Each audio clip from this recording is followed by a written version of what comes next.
सज्जनों और देवियों, आप कौन हैं, आपका क्या है, इन दो बातों पर विचार करने की जरूरत है।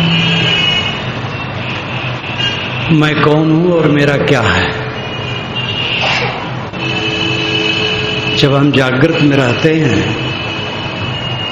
तब सुसुप्ति नहीं रहती है और सपने भी नहीं रहते हैं, और जब हम सुसुप्ति में रहते हैं तो जागृत नहीं रहता है और सपने नहीं रहते हैं। सपने में रहते हैं तो जागृत सुसुप्ति ये नहीं रहते हैं, लेकिन हम तीनों में रहते हैं। जागते समय जगत को देखते और जानते हैं, सपने में सपने के दृश्यों को जानते हैं, गाढ़ी नींद में सबके अभाव को जानते हैं, सुख से सोया ये अनुभव होता है। तीनों अवस्थाओं में जो दृष्टा है, जानने वाला है, ज्ञाता है, वो आत्मा है। ये तीनों अवस्थाएं विकारी है और इनमें जो प्रतीत होता है वो भी विकारी। विकारी नाम परिवर्तनशील, लेकिन जो तीनों अवस्थाओं का दृष्टा और साक्षी है वो निर्विकारी है, उसमें परिवर्तन नहीं। आज से 50 वर्ष के पूर्व मेरा मित्र छूट गया था, बड़ा प्यारा था, नहीं रहा। ये कष्ट आज होता है तो ये स्थिर तत्व है, उसी को तो अनुभव होता है जो स्थिर तत्व है। 50 वर्ष की पूर्व की घटना 40, 30, 90 वर्ष की उम्र वाले को 80 वर्ष पुरानी घटना याद होती है कि मेरे अमुक अमुक मित्र थे, नहीं रहे, अमुक शत्रु रहे, नहीं रहे। तो ये अस्थाई जो है जानने वाला स्थिर तत्व मैं के रूप में मैंने जाना, मैंने नहीं जाना, ये दो वृत्तियां होती, भाववृत्ति अभाव वृत्ति। जाना नहीं जाना, इन दोनों का दृष्टा कौन है? आत्मा। आप स्वयं मैं के रूप में मैंने जाना, मैंने नहीं जाना। जो जाना वो विकारी है, जो जानने वाला है वो निर्विकारी है। जो कुछ जानने में आता है सब परिवर्तनशील है और जो जानता है अपरिवर्तित है, वही का वही है। कल भी मैं वही था, परसों वही था, 10 वर्ष पूर्व वही था, आगे भी वही रहूंगा। आत्मा में परिवर्तन नहीं है, ये जीव में परिवर्तन नहीं है, वो स्थिर सत्ता है। लेकिन वो जो कुछ जानता है सब परिवर्तनशील है। स्वप्न का दृश्य सुसुप्त में नहीं, स्वप्न और सुसुप्त दोनों दृश्य जागृत में नहीं, जागृत का दृश्य सुसुप्त में नहीं। तीनों अवस्थाओं में जीव आता जाता है, तीनों के दृश्यों को देखता है, जागृत के प्रपंच को देखता है और स्वप्न जागृत के प्रपंचों का प्रतिबिंब होता है, उसको देखता है, और सुसुप्त में सबके अभाव को देखता है। ये रीझता है, वो खींचता है और अकेले रह जाता है। जागृत के प्रपंच को देखता है, उसमें रीझता है और खींचता है और फिर अकेले रह जाता है, उसके साथ कोई नहीं रहता है। स्वप्न के प्रपंच को देखता है, जागता है, सब खो जाता है। सुसुप्त के आनंद को देखता है, जाग जाता है, वो आनंद चला जाता है। एक जागृत अवस्था में ही आप जिस कक्ष में बैठे हैं वहां के दृश्यों को देखते हैं। आपका कमरा, टीवी रखा है, कहीं जल का कलश रखा है, कहीं कपड़ा टंगा है, कहीं मेज कुर्सी, कहीं और कुछ है, देखते हैं। बाजार जाते हैं तो सड़क में जाते हैं, सड़क देखते हैं। बाजार पहुंचे तो बाजार को देखते हैं, वहां की चीजों को देखते हैं। घर वाला छूट गया, जिस कमरे में रहते हैं वो भूल गया। जब कभी ख्याल हुआ तब आता है, ख्याल नहीं तो भूल गया। हरदम ये दृश्य भागता चला जाता है। अपने बच्चे को आप देखें, उसके बचपन में, अब वो जवान हो गया और उसके बच्चे हैं, उसको देख रहे हैं। जब वो बच्चा था आप गोद में लेके प्यार करते थे, अब वो स्थिति नहीं रही।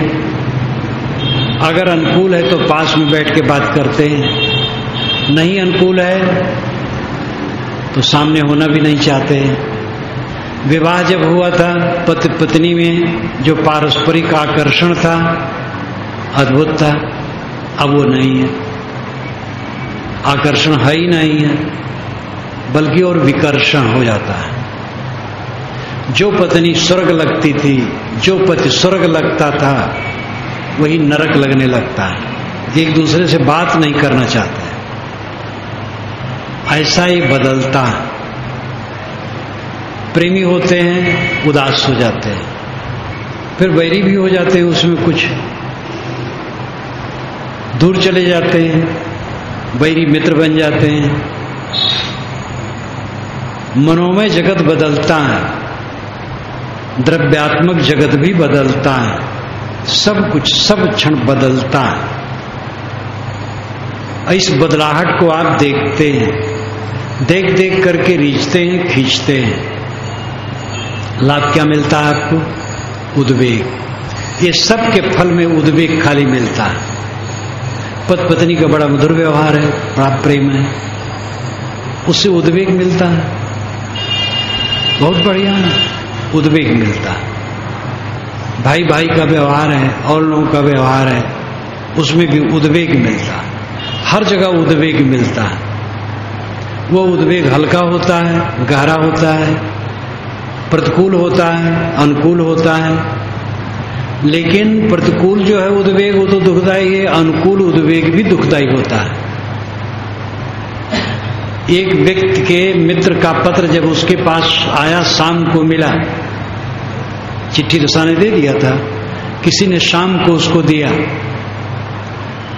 शाम को पढ़ा, रात भर नींद नहीं आई उसको, वही सोचता रह गया, प्रेम मगन हो गया और उसे में वो नींद आई ही नहीं।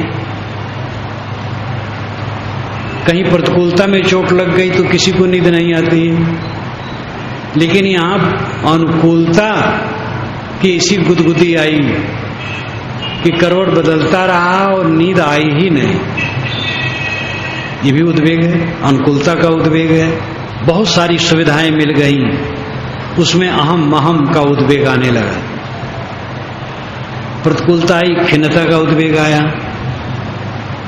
जो मिलता है उसका फल होता है उद्वेग, और कुछ लाभ नहीं होता।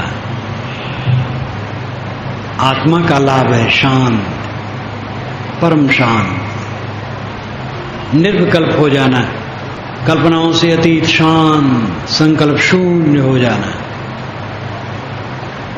कुछ समय के लिए हो, बैठो अकेले में, सोचना मात्र छोड़ दो, कुछ न सोचो, निरांत शांत। ऐसा नहीं हो पाता है, प्रयास करो, अभ्यास करो, सीखो। व्यवहार में रहते हुए उद्वेगों का शमन करो, जो उद्वेग आए उनका शमन करो। अपने लिए प्रतिकूल बात सुन करके क्षुब्ध न हो, सह लो। अनुकूलता मिले, आकर्षित न हो, वो रहेगा नहीं। अनुकूलता भी नहीं रहती, प्रतिकूलता भी नहीं रहती, सब हवा की तरफ भाग जाती है। कहीं अपने आप को क्षोभित मत करो। आपका क्या है? बचपन से आज तक आपके पास क्या रहा? कुछ रहा नहीं। हमें मिलता है, ये चीजें मिली क्या? सामने आया, देखा, धर दिया, खर्च हो गया, क्या मिला? व्यवहार हो गया। हम रास्ते रास्ते जा रहे थे, भूख लग गई थी, झोली से पैसा निकाले, फल ले लिए, खा लिए। झोली के पैसे दुकान में गए, फल पेट में गया, कुछ तो रहा नहीं, काम हो गया। भूख लगी थी, मिट गई। मिला एक आभास होता है, मिलता कुछ नहीं। हम देखते हैं, सुनते हैं, छूते हैं, मिलता उलता कुछ नहीं। आभास होता है कि मिल रहा है, लेकिन जितना मिलता है वो सब खरष्टक पैदा करता है, सब खरष्टक पैदा कर, दुख पैदा करता है। ऐसा जीवन जियो कि दुख पैदा ना हो। जब तक जीवन है मिलना बना रहेगा। प्राणी मिलेंगे, पदार्थ मिलेंगे, परिस्थितियां मिलेंगी, अनुकूल लोग मिलेंगे, प्रतिकूल लोग मिलेंगे, इसको कोई रोक नहीं सकता है। जो एकदम परमहंस की तरह रहते हैं उनको भी मिलते हैं। एक परमहंस एक तालाब के ऊपर बाग में रहते थे, नंगे रहते थे, पलथी मार के बैठे रहते थे। रात में ही वो शौच हो लेते थे कहीं खेत में, और उसी तालाब में नहा लेते थे और जमीन में बैठ जाते थे। एक घर से भोजन आ जाता था, वो संबंधी थे, भोजन कर लेते थे, एक टाइम भोजन करते थे बस, किसी से कुछ लेना देना नहीं। दूर दूर से दर्शनार्थी आने लगे। कुछ दिन के बाद वहां ऐसे उज्जड लोग जहां में नहाते थे, निकट था वो ताल का हिस्सा, उसमें अल्लाह के हड्डी डाल दी, बिला काम का काम, वे वहां से चले गए। जो किसी से न कुछ लेना न देना, उनको परेशान किए। जो परमहंस रूप में रहते हैं, कोई व्यवहार नहीं, कोई आरंभ नहीं, कोई गति नहीं, केवल शारीरिक क्रिया कर लेते और शांत, उनको तकलीफ देने वाले होते हैं। उनके सामने प्रपंच आ जाता है। परमहंस कम लोग होते हैं, बाकी लोग तो व्यवहार लेते हैं, ज्ञानी भी व्यवहार लेता है। तो ये मिलना, संबंध होना जीवन भर बना रहेगा। ऐसा विवेक का कवच पहने, ऐसे ज्ञान का किला बना ले मन में, अभेद्य किला, उसमें निवास करें, जिससे आप प्रकंपित न हो, कांपे न, भयभीत न हो, पीड़ित न हो। ये कैसे हो गया, अब क्या होगा, ये तो विरुद्ध हो गए, हमें मार न दें, हमारा लूट न लें, कुछ नहीं, सब बेकार का भ्रम है। जो मारा जाता है वो नश्वर चीज है। शरीर को कोई मार देगा, मार दे, ये तो मृत रूप है। एक ही बार तो मरना है कि 2 बार मरना है, भय किसका। जब कोई मार देगा, शरीर को खत्म करेगा, तब क्या करेगा उसके बाद, और कुछ करेगा। सबसे बड़ा डर यही है, हमारे शरीर कोई मार न दे, खत्म न कर दे। और जब खत्म करेगा तब क्या करेगा, और खत्म होने बिल्कुल निर्भय निष्कम गुजर बसर कैसे होगा। बच्चों का क्या होगा, चिड़िया अंडा देती है, चूजे की सेवा करती है, लाला के खिलाती है, और क्या सेवा करेगी। और 2-4 दिन में उनके चूजे उड़ जाते हैं, पंख निकल आता है, 4-6 दिन में उड़ जाते हैं, और फिर माता से पता परिचय ही नहीं। सबका गुजर बसर होता है, किसका गुजर नहीं होगा।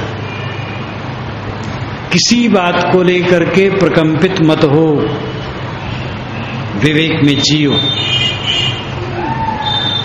आप कौन है, आपका क्या है, केवल यही बात पर चिंतन कोई करे तो उसका मन निर्मल हो जाएगा। मैं चेतन आत्मा हूं और मेरा कुछ नहीं, सब दिखावा है, नाटक है, एक स्वप्न है, एक भ्रम है। इस भ्रम से अपने आप को विवेक द्वारा निकाल लेना समझदारी है। ये गूढ़ विषय नहीं है, सरल विषय है। उदाहरण है, हमारे बाबे दादे नहीं रहे,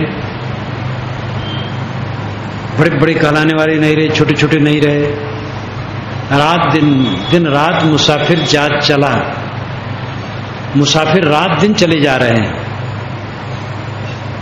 कोई किसी का नहीं, कोई काहू का है नहीं, देखा ठोक बजाए।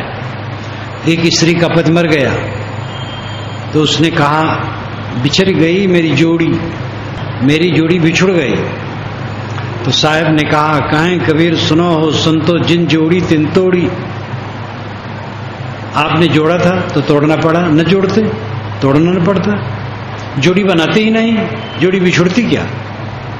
अब बना लिए तो बिछड़ेगी तो जरूर। ये हो ही नहीं सकता है कि जोड़ी बनाओ और बिछड़े ना। बिछड़ेगा बिछड़ेगा। अपनी असंगता का ख्याल रखो, अपने अकेलेपन का ख्याल रखो। जीव अकेले आया है, अकेले जाएगा, उसका कुछ है नहीं।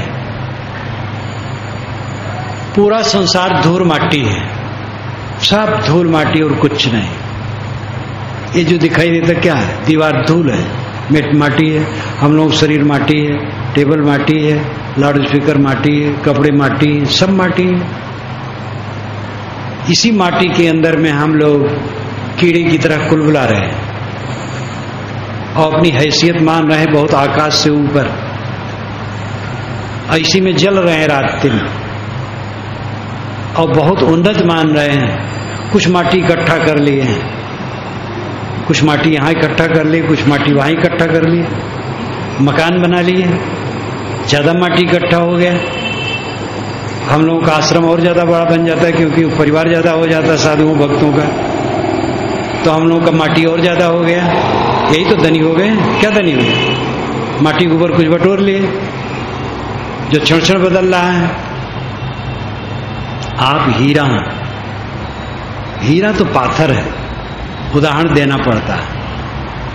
वस्तुतः आपके लिए अन्योन्य अलंकार लगता है। किसी का अन्य का उदाहरण संभव ही नहीं है। आत्मा के समान कौन है? आत्मा। आत्मा के समान दूसरा हो ही नहीं सकता है। इसमें अन्योन्य अलंकार लगता है। आत्मा के समान आत्मा है, ये अन्योन्य अलंकार है। गगनम गगनाकारम सागरम सागरोपमा राम रावणयोर युद्ध राम रावणयोरिव, ये वाल्मीकि रामायण में आता है। आकाश आकाश के समान होता है। आकाश किसके समान होता है? आकाश के समान, उसके लिए उदाहरण ही नहीं है। और सागर सागर के समान होता है, समुद्र समुद्र के समान होता है। राम रावण का युद्ध राम रावण के युद्ध के समान है। ये राम रावण के युद्ध की महिमा में लिखा गया, काव्य है। इसको कहते हैं अन्योन्य अलंकार, जिसमें दूसरे का उदाहरण न हो, उसी का। आत्मा के समान आत्मा है। हीरा क्या है? पाथर। खाली महिमा में कह दिया जाता आप हीरा है, आत्मा हीरा है। आत्मा के समान आत्मा, आत्मा दिव्य। आपका स्वरूप आत्मा है और वो दिव्य है, निर्मल है, उसमें दुख नहीं है। दुख हम आपने बनाए, बहुत से दुख बनाए, देख देख कर, सुन सुन कर, मान मान कर, सोच सोच कर, मोह किए, वैर किए, अनुकूल माने, प्रतिकूल माने, मित्र माने, शत्रु माने, हानि माने, लाभ माने, बस उसमें रात दिन पचते। जागृत स्वप्न सुसुप्त तीनों अवस्थाओं में जो कुछ प्रतीत होता है, इन प्रतीतियों में अपने को डाल करके झुलसते रहते। शीतल हो जाओ, सब कुछ से आप परे हो। सब नाटक के समान आता है और जाता है और कुछ रहने वाला नहीं। किसी का कुछ रहा नहीं है और किसी का कुछ नहीं रहेगा। यह समझ करके अपने मन में विवेक, धैर्य रखना चाहिए और किसी स्थिति में विचलित नहीं होना चाहिए। मन को समय समय से एकाग्र करना चाहिए, निर्विकल्प करना चाहिए, कल्पना रहित। सारी कल्पनाएं छूट जाएं, चित्त शांत हो जाए, ऐसी अवस्था में जाना चाहिए। जागृत में रहते रहते, व्यवहार में रहते रहते, खाते पीते, काम धंधा करते, हंसते बोलते, विकारों से रहित रहना चाहिए। कोई विकार में न रहे, राग में, द्वेष में न रहे। असली कमाई जीवन की यह है, मन की निर्मलता, मन का संयम, मन की शांति, मन की तृप्ति, ये जीवन की असली कमाई है। मैंने आपसे कहा था, आप कौन हैं, आपका क्या है? आप शुद्ध चेतन आत्मा है। अब आपका कुछ नहीं, व्यवहार है। व्यवहार में लगता है मुझे कुछ मिल रहा है, मेरा कुछ है, लेकिन यही मन का धोखा है। इसी में लिपट करके सब जीव जलते हैं। जो सब समय समझता है कुछ मेरा नहीं है, केवल व्यवहार है, वो अपने आप को सब से निकाल करके रखता है, इसलिए उसका मन शीतल रहता है। यह काम करो, भक्ति हृदय में पहले भक्ति होनी चाहिए, श्रद्धा होनी चाहिए, सेवा भाव होना चाहिए, तब चित्त निर्मल होगा और निर्मल चित्त में ज्ञान उदय होगा, तब यह दशा आएगी। इसलिए भक्त सेवा सत्संग में लग करके ये काम करना चाहिए।